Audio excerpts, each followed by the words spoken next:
ईश्वर से अगर मांगने के लिए ही जा रहे हो तो कम से कम जैसे आप हो वैसे तो पहुंचो ईश्वर के आगे।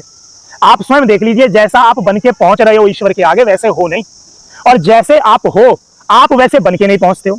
इसलिए ईश्वर आपकी तरफ देखते नहीं है, कृपा में देरी हो जाती है, ईश्वर आपको इग्नोर करते हैं। जैसे श्री कृष्ण ने पूतना को इग्नोर किया, श्री कृष्ण ने अपनी आंखें बंद कर ली पूतना को देखकर, क्योंकि पूतना जैसी थी वैसी बन के नहीं पहुंची, और जैसी पहुंची वैसी वो थी नहीं।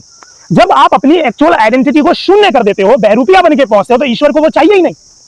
आप ईश्वर के आगे भक्त बनने की कोशिश करते हो, आपकी आंखों से आंसू निकलते हैं, सर झुक जाता है, विनम्र हो जाते हो। असल जिंदगी में आप विनम्र हो ही नहीं। आपके मन में जलन है लोगों को लेके, लोगों की तरक्की आपको दुख देती है, आपके मन में लालच है, राग है, द्वेष है। एक्चुअल में आप ऐसे ही हो, और जैसे आप हो वैसे ही अगर पहुंच जाओगे तो ईश्वर आपके ऊपर कृपा ही कर देंगे, क्योंकि पतित पावन है उसका नाम, आप समझिए ना। आप ईश्वर के आगे बोलते हो कि मैं भक्त हूं आपका, आप भक्त हो नहीं। अगर आप ये बोलोगे कि मैं तो बहुत बड़ा पापी हूं, मेरे मन में राग है, द्वेष है, जलन है, ईश्वर आप मेरे ऊपर कृपा क्यों नहीं कर देते हो, तो बात समझ में भी आए। आप भक्त हो नहीं, आप भक्त बनने की कोशिश करते हो ईश्वर के आगे, इसलिए दिक्कत होती है। ये बिल्कुल उसी तरह काम करता है, जज के सामने मुलजिम खड़ा हुआ है, सर झुका करके विनम्र होकर के, जज उसके चेहरे को देकर फैसला नहीं सुनाएगी, चाहे वो कितना ही विनम्र क्यों ना हो जाए। जो उसकी फाइल है, जितनी धाराएं लगी हुई है, जितने जुर्म है, उसके हिसाब से देखेगी। तो आपकी फाइल तो ईश्वर के सामने पहले ही पहुंच चुकी है। कितने विनम्र बनोगे, कितने नकली बनोगे, आप असली में जैसे हो वैसे ही पहुंच जाओगे।